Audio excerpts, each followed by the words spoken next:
Hey all, Dr. Jared here. I want to welcome you to part 1 of 2 of our 2025 Immunity Masterclass. And if you are watching this fresh or near the time of recording, it has been quite a year immune system wise for a lot of people. Over these last 3 or 4 weeks, there's been multiple rounds of different significant and serious bacterial or viral infections that have knocked people or kids out for days or in some cases weeks. Around the holiday season this year, there seemed to be especially high levels of just overall illness. And while for the overwhelming majority of people, we can count our blessings that our bodies or our families' bodies were able to fight everything off, it certainly is unpleasant. And so while it's never going to be perfect, your body does have to fight things off. You have to be exposed to certain things. One of the reasons we chose to kick this year off with our first online masterclass, with it being the immunity webinar, is just to really reiterate a lot of the points that are going to not only help you as you finish this winter season, or if you're watching this at a later time, the upcoming season that you're in, but probably more importantly is to really either refresh, remind, or educate you on different things that are going to really help your body build strength and build health over time.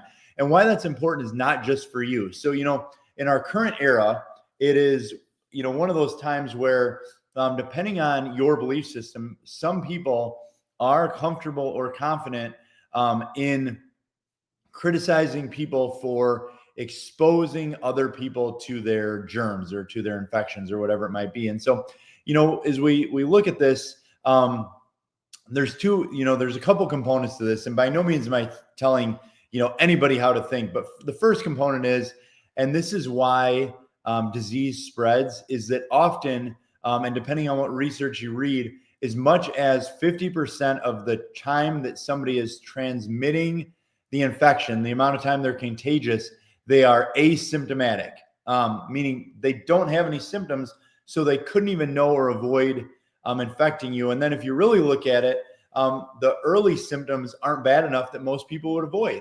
So, there is a likelihood if you are going to live in our current environment, if you're going to live in a city, if you're going to go places, you're going to constantly and chronically be exposed. And actually, some of the things that we've done to try and decrease exposure have also led to the term or the diseases called superbugs, meaning that while it's understandable and maybe even logical the way there's like hyper disinfecting and a variety of other interventions that are occurring, they do know that anything from RSV to certain antibiotic resistant bacterias, those things have developed actually as a result of how we have or have to have had treated different things. And so, there's the Charles Darwin, only the strong survive, or the strongest will perpetuate.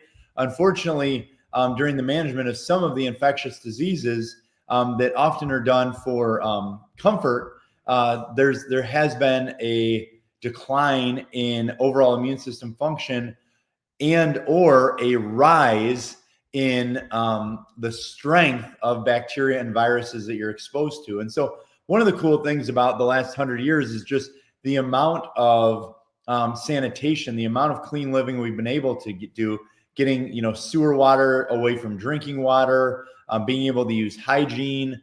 These things have certainly decreased transmission and expanded length of the average human life, as well as quality of life.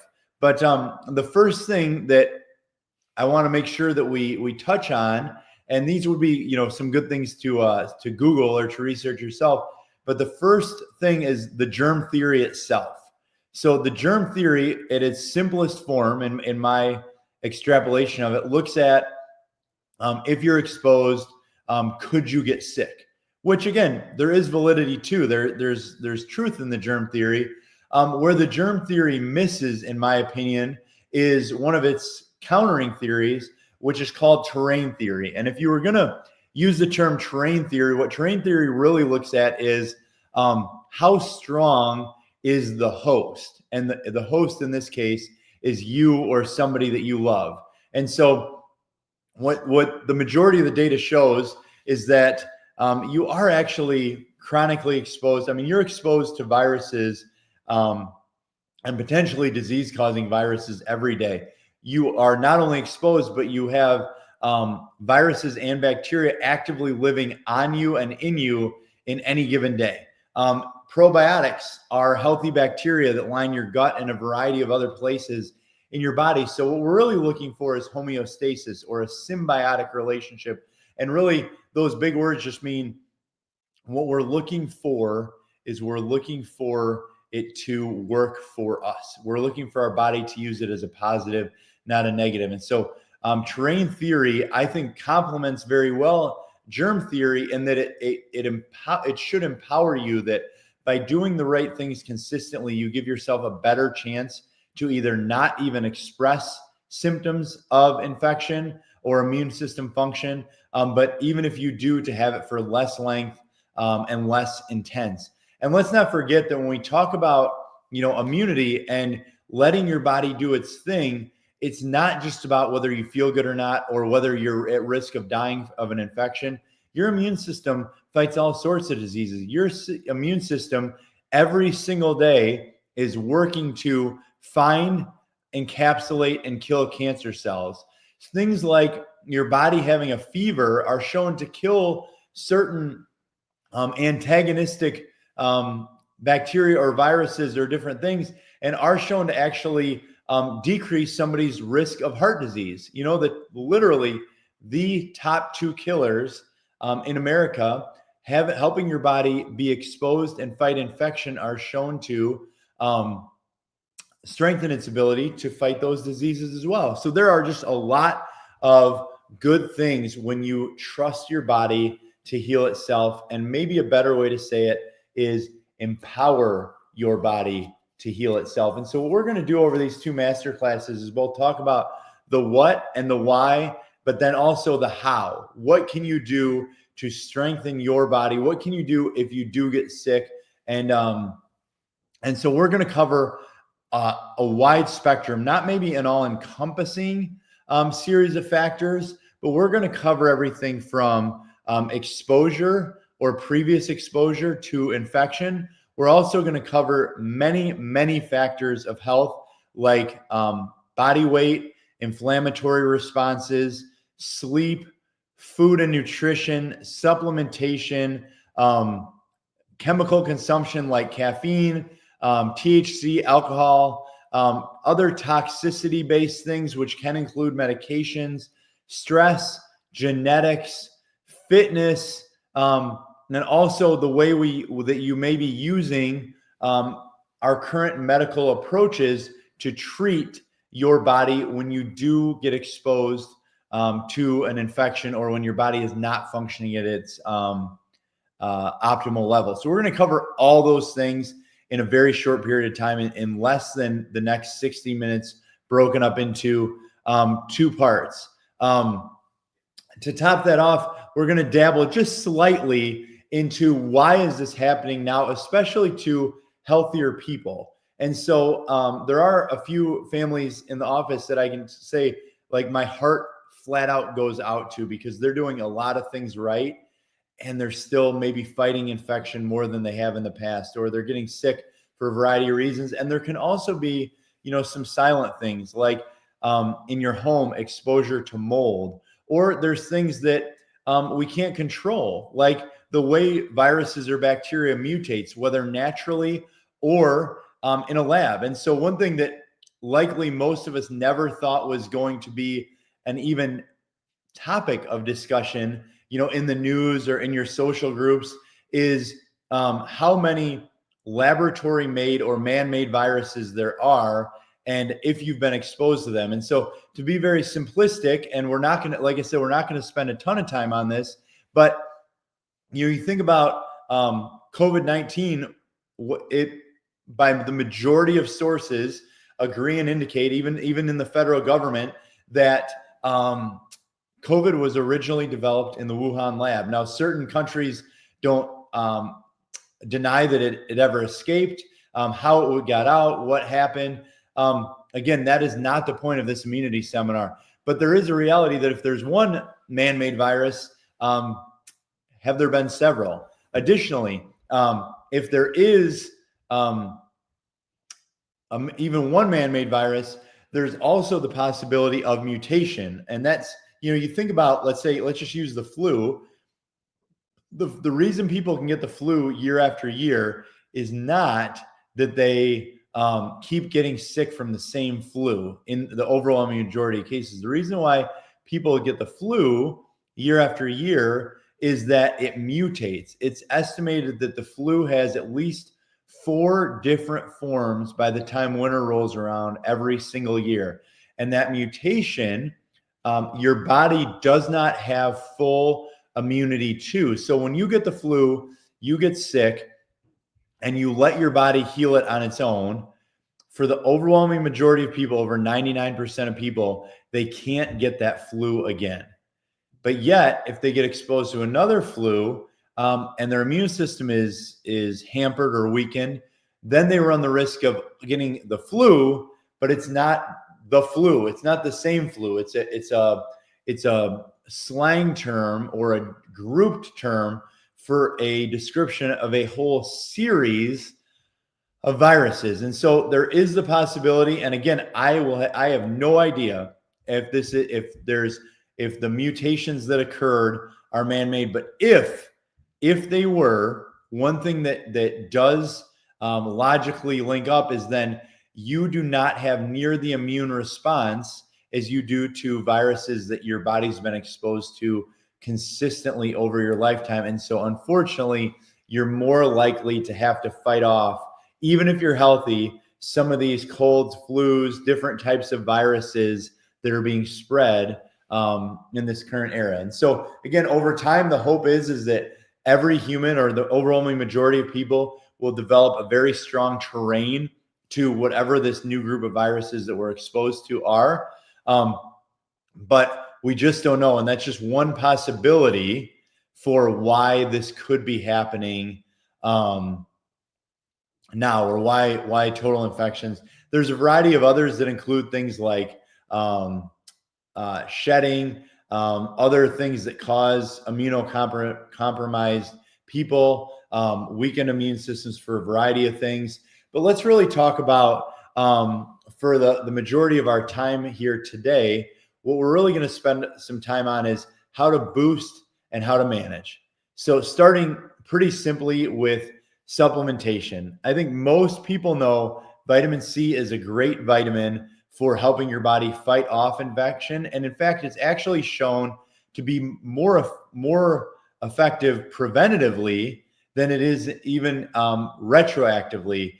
Depending on which studies you read, I would make the argument that if you're exposed to a bunch of people who are consistently sick, you probably want to take vitamin C ahead of time, not necessarily after you get the sniffles or you get the body aches or whatever it might be. Another vitamin that's vitally important and different from vitamin C, can be stored for much longer amounts of time in your body, is vitamin D. So vitamin D is, quote unquote, the sunshine vitamin. So if you work outside, or in the summer you swim outside, or you do yard work or whatever it might be, most people get a good amount of vitamin D in the summer. The majority of people do not get, at least if you're watching this and you're in any part of Northern Illinois or the surrounding Midwest, most people do not get a good amount of vitamin D, but your body's in the winter, and your body still needs that vitamin D to be strong and to be healthy. And so if you've had blood work done, the range of vitamin D that's most accepted by the holistic community is that you want your number to be between 50 and 100. And so you're not getting that unless you're standing outside and just freezing, or you're supplementing in most cases. So supplementing with a high quality vitamin D, like the Max Living Vitamin D product, can really help. It's especially important in the winter months. The term seasonally affected disorder, or like depression based on the season, is most linked to people's vitamin D levels going lower, because vitamin D is actually the building block or the backbone of your body making serotonin, your feel-good hormone. So vitamin C and vitamin D are both proactive and reactive vitamins that can help your body strengthen. Another one that I really, really like that we sell is called Cell Repair. Cell is in all the cells of your body. But Cell Repair has a whole variety of different mushrooms and different things that help your cells repair, but really they're excellent for immune system response. And like in my house over this last week, my kids have come home from school and they've had the sniffles or they're fighting stuff off. And so I personally have been taking Cell Repair every day over this last week, even though I don't feel sick, just trying to prevent getting sick. And so that's one of those that you can take proactively or reactively. Now, there's also certain things that people like elderberry syrup, which can be great. We don't personally carry, but if you get it, ideally organic and possibly from a local grower where they make it and store it, that can be excellent. One of my favorites is oil of oregano. Oil of oregano is not something that you want to take prophylactically like vitamin C or vitamin D. The reason is oil of oregano does act as a natural antibiotic and natural antiviral. And so while it is necessary or effective, it could have some negative effect on your gut bacteria. So you more want to take it as a reactive treatment. Another example of that that would be reactive, or if you're exposed, would be zinc. And a lot of people during the last 5 years have really taken a lot of zinc. My personal opinion is you really should only take zinc if you're fighting something off, or if you're really getting exposed to a lot of things. But you can get oil of oregano from different health food stores. There's times you can buy it online. There's certain companies like doTERRA and Young Living that carry it, but we actually carry it in small capsule form. So it's easy to digest and it's buffered in extra virgin olive oil. So you can take oregano multiple times a day, just like you might take an antibiotic if you're fighting it off. It's really good for not only things like the flu, but it's also really good and seems to be very effective for something like sinus infections. And on some of the past master classes, if you've watched some of the other ones on immunity, you've heard me talk about that the original antibiotic, penicillin, not only was discovered by accident, but just one single thimbleful took the patient, but who was a nurse, from her deathbed where she was going to die from the infection to completely healing. That's how powerful antibiotics were initially. Now that same dose of antibiotic has to be taken at much higher doses or much longer because of the amount of resistance that antibiotics or the bacteria have. And the sad part is so much of this is lifestyle caused. 70% of antibiotic consumption is taken prophylactically, given to livestock like chickens or cows, or taken for things that your body would heal from, like an ear infection. But so often the doctor gives it, and that's actually said, and there's stuff in the American Medical Association, I believe in some of their not research, but their literature of their doctors, where a lot of times, not that there isn't a time and a place for it, but a lot of times that medication is given so that the parents feel comfortable that they got something and that they're able to do something. And again, as a parent, it is horrible and very, very difficult to watch your child fight something off. My youngest child in this last week had a fever that hit 106. Second time she's had that. And we'll talk more later about fevers and why they are so vitally important to be life-saving components of your body's immune system, and why we let that 106 fever run its course for a period of time to allow her body to heal. But those, going back to it, Cell Repair, vitamin C, vitamin D, elderberry, oil of oregano, there's a whole zinc, there's a whole variety of different supplements that you can use, but those are some that could and should be very effective for you. The next one, quality sleep. It's not an accident that your body wants to sleep when you're sick. Your body wants to shut down and use its energy to kill the virus or bacteria. And so some things to really look at with the quality of your sleep, first of all, is how long are you sleeping for? Most adults need 7 to 9 hours. Children need longer than that. And in the Sleep Masterclass that we just did, if you want to learn more about how to gain quality sleep, look up on YouTube and just type in Chiropractic First of Rockford and then type sleep, and you'll get all the information. One of our Sleep Masterclasses literally was based off a book that was like this thick called Why We Sleep, as well as a series of other books. But the length of time you sleep, but also the quality. So like quiet, dark room, sleeping at night, going to bed early, allowing your body to go through REM cycles, offloading the stresses of the day by journaling, praying, talking to your significant other. All those things factor in quality of sleep. Also, how quickly you can, or how much time you can stop drinking fluid. Additionally, not only fluid, but food, like not eating, for instance, 3 hours before you sleep tends to give you a much higher quality of sleep. The reason why your body often doesn't want to eat when you're sick is because it's literally conserving its energy to focus it on immune response instead of focusing its energy on digestion. And the last thing to just briefly mention with sleep, because it's so incredibly prevalent, but the what are called legal let's call them legal drugs. So first of all, over the counters. So caffeine in the morning, debatable if it's bad for you or not.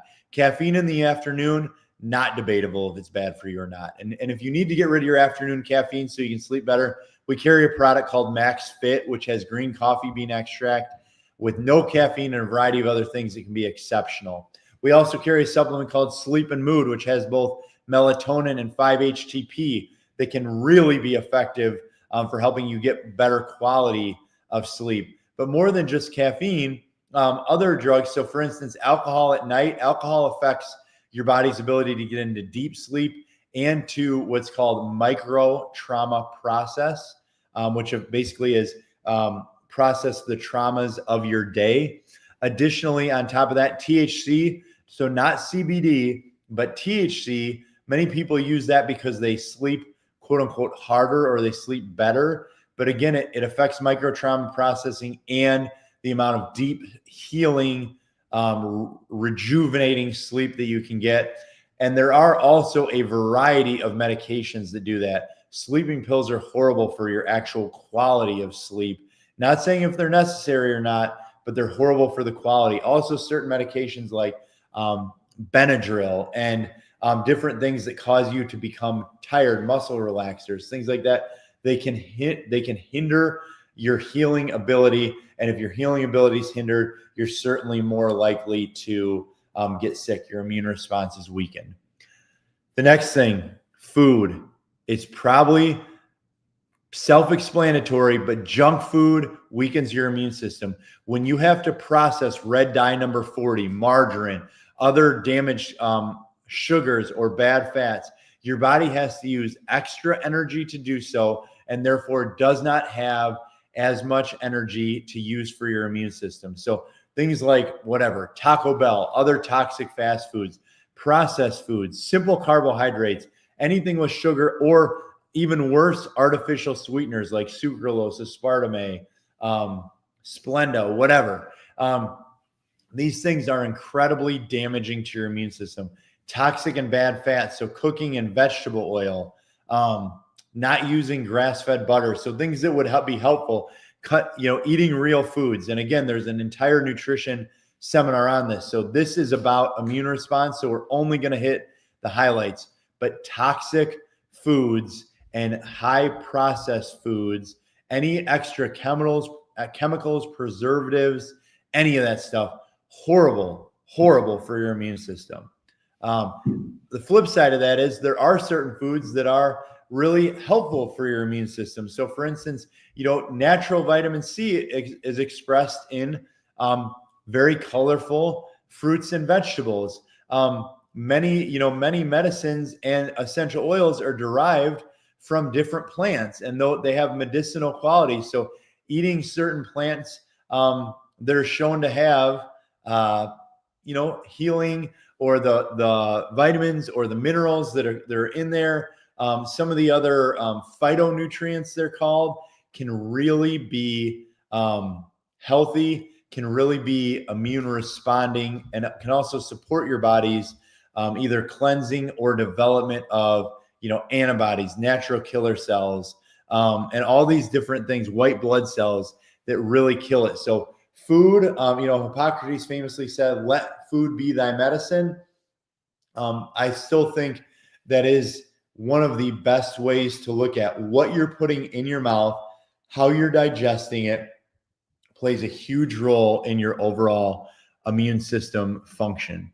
The next one is exercise. So like when you're sick, who in the heck feels like exercising? But actually, a couple things. And again, in the second series, I'm going to spend some time on fevers and how breaking a fever is bad in most cases, and why, and what you can do, and why it's like that. But exercise naturally raises your body temperature. And so knowing that a fever is good for you, you proactively kill different viruses or bacteria whenever you work out. There are so many studies linking exercise to better physical and mental health. There's more than 10,000 studies linking exercise to mental health, and there's large amounts of studies that link mental health to immune system response. I mean, think about it. When somebody's stressed out, when they're stressed at work, when they're stressed when they're kids, when they had a death in the family, when they're having whatever, when the stress level goes up, typically the immune system goes down and people are much, much more likely to get sick. So exercising to the point where you're physically tired or breathing heavy so that your heart's racing can cause you to raise your body temperature naturally, and bacteria and viruses die when your body temperature goes up. And so exercise itself, getting on a regular exercise routine, or you maybe even have heard of sweating it out like in a sauna, or I've told this story before, but maybe you haven't heard it before. When I first got COVID in November of 2020, before I was miserable, I never actually did get miserable, but I was concerned because even healthy people were feeling really rough, or having some pretty complicating factors in certain cases. I went for a 3-mile run, and I'll be open with you, it sucked. It absolutely sucked. It was not fun. I was hacking stuff up. It was outside, wanted fresh air, wanted to get fresh air into my lungs, all that stuff. But whether or not that was what caused it to not get worse, or the adjustments, or the healthy eating, or the extra sleep, or the whatever, I'll never know. But I can tell you that I know with certainty that healthy exercise makes a big, big difference in both preventative immune response and when you are fighting something off. And so there's so much of this now where people don't go out in public. And I'm not here to say if that's right or wrong, but what I can tell you is if you can figure out a way to exercise, you're typically going to be sick for a less amount of time, and you'll heal faster. And then the last thing for building for this part one here, to build your immune system, you need to get exposed to stuff. To build your muscles, you go to the gym, or you work hard, or you have a high labor job, or whatever it is. To build your immune system, you have to get exposure. One of I like laugh so far, and not saying everybody would feel this way, but when somebody comes in to see us at the office, or I meet somebody in public and they've worked at a nursing home for years and years, regardless of their profession, I'll be like, so, how's your immune system? And they're like, I've worked at the nursing home 20 years. I never get sick, or I never do this, or I never. And it's like, why? Well, it's like, I think because I get exposed to everything. And so remember, your body, I believe, and you can believe however you want to frame this, God created you for your body to heal itself. Your immune response needs no help, just no interference. What we're trying to do is support the body. There are life-saving things that, of course, are necessary. And thank God also for modern medicine for having so many life-saving opportunities and a variety of other things that improve the quality of people's lives radically for the better. But also remember that some of the things or some of the philosophy within many, many people is flawed when you really look at the data or the research or how you build a strong immune system. You do not build the immune system. In fact, if you go far away from people and you have never, and you don't get exposed to anything or anyone, over time, your immune system gets weaker, just like if you stop going to the gym.